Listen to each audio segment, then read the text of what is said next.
HDFC Bank and HDFC Limited merged recently to create an even bigger enterprise.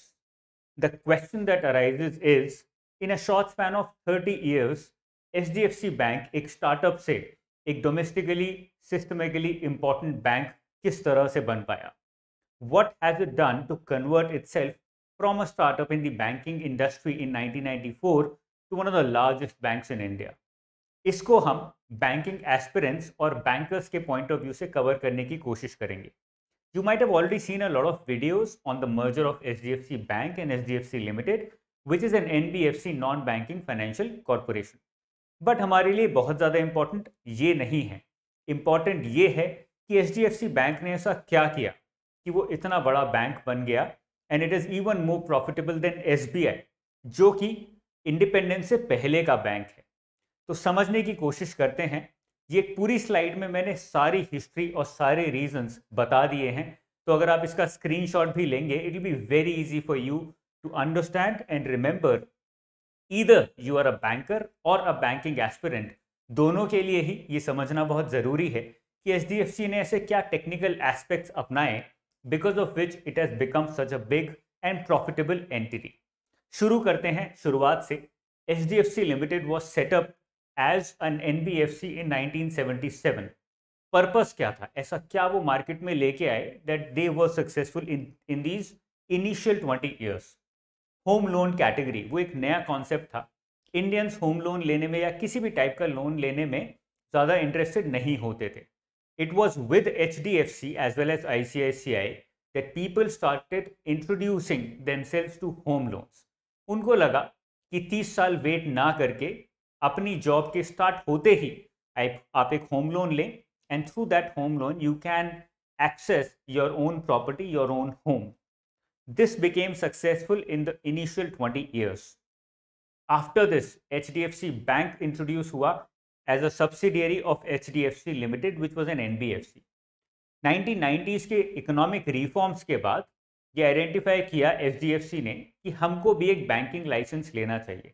अब आप सोचेंगे everything was going well as an NBFC, why did they go and make a bank as a subsidiary called as HDFC bank? बहुत simple reason है, CASA. CASA की full form होती है current account, saving account. These two accounts provide you with cheap money. आप आज current account खोलेंगे या savings account खोलेंगे तो आपको 4%, 5% या 0% भी इंटरेस्ट रेट मिलेगा. This means that it's a cheap money for the bank. उनके लिए एक सस्ता पैसा है जो वो अल्टीमेटली लेंड करके बहुत सारा इंटरेस्ट कमा सकते हैं. With this greed we can say, और स्मार्टनेस अगर हम उसको पॉजिटिव आउटलुक देना चाहें, they created an HDFC bank which could now get into current accounts and saving accounts.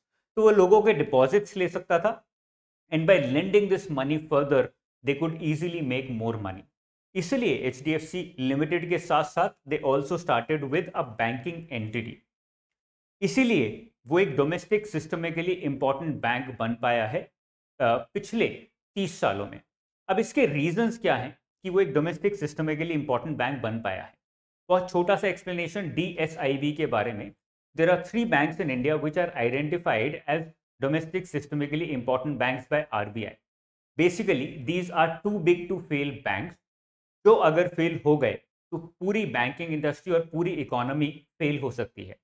RBI recognizes these big banks as DSIBs and says that you have to comply with more strict regulatory norms in order to make sure that you are safe. तो ये दोनों ही हैं. DSIBs is a mark of your success and at the same time it makes sure that you are complying with stricter regulatory norms. तो ऐसे क्या reasons थे कि HDFC bank एक DSIB बन पाया? इसको समझ लेते हैं. So what were the reasons behind success? Number 1, retail loans. हमारे देश में majority of the banks were running after corporate loans. क्यों? क्योंकि वो बड़े अमाउंट के होते थे, 1000 करोड़, 2000 करोड़. तो बैंक को immediately बहुत सारा काम, बहुत सारा बिजनेस मिलता था. But HDFC thought that these are high risk loans, जहां पर कोलेटरल भी कम होता है और रिस्क भी हाई होता है. If one such loan fails, हमारा पूरा बैंकिंग सिस्टम हिल जाएगा. Let's instead go after low risk high collateral loans, जो कि होते हैं retail loans. For example auto loan, for example credit cards. HDFC ने ये कॉन्सेप्ट इंट्रोड्यूस किया और बहुत एग्रेसिवली धीरे धीरे धीरे धीरे सारे रिटेलर्स को ऑक्यूपाई करना शुरू किया। Even now 54% of the loan book of HDFC is made out of retail loans. That shows us कि कितनी ज्यादा इंपॉर्टेंस वो रिटेल लोन्स को देता है। Second reason, smart acquisitions. HDFC इतना बड़ा अकेला नहीं बना, they also went ahead and acquired smaller banks, but these were very smart acquisitions because these banks were not doing so well. तो सस्ते में खरीद पाए, सस्ते में एक्वायर कर पाए, and then they were smart enough to make sure that these banks turned successful.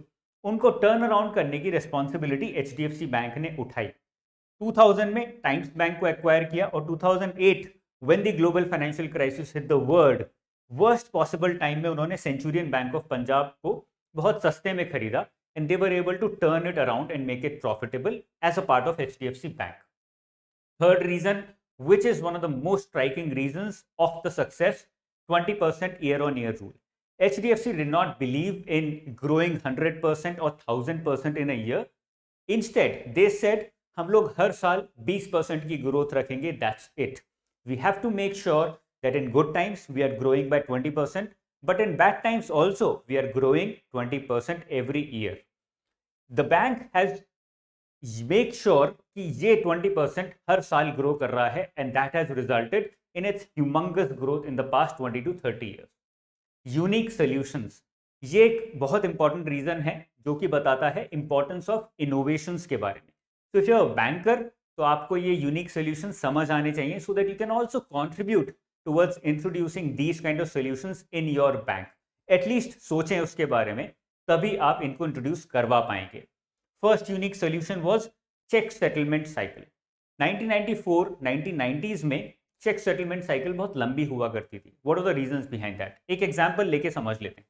Gujarat में एक कोऑपरेटिव बैंक है और महाराष्ट्र में ICICI बैंक है. गुजरात में एक बंदा है जिसने इस कोऑपरेटिव बैंक में अपना अकाउंट खोला है. इसने फर्स्ट बंदे ने सेकंड बंदे को, जो कि महाराष्ट्र में बैठा है, उसको कोई अमाउंट पे करना है, तो उसने चेक इशू किया सेकंड बंदे के पास. अब ये बंदे को चेक अगर सेटल करवाना है तो वो अपने बैंक के पास जाएगा. तो ही वेंट टू ICICI और उसने ICICI को अपना एक चेक दिया जो कि इस कोऑपरेटिव बैंक का था. बट कोऑपरेटिव बैंक की ब्रांच महाराष्ट्र में नहीं है, तो ICICI has to send this cheque all the way to Gujarat to this cooperative bank, जिससे कि उसका सेटलमेंट हो सके. This is a long procedure जिसमें कि 4-5 दिन लग जाते थे. HDFC ने सोचा why not make this cycle shorter. उन्होंने इन कोऑपरेटिव बैंक्स के साथ एक सेटलमेंट क्रिएट किया जिसमें उन्होंने बोला कि हम आपको चेक्स देंगे जिनको हम HDFC कोऑपरेटिव चेक बोलेंगे. आपका जो भी कस्टमर आता है, अगर वो महाराष्ट्र का है तो उसको महाराष्ट्र का HDFC कोऑपरेटिव चेक आप दे दीजिए. Now this guy instead of issuing a cooperative cheque issues an HDFC cooperative cheque जो कि महाराष्ट्र के बंदे के पास जाएगा. This guy will now go into his HDFC bank instead of going into ICICI.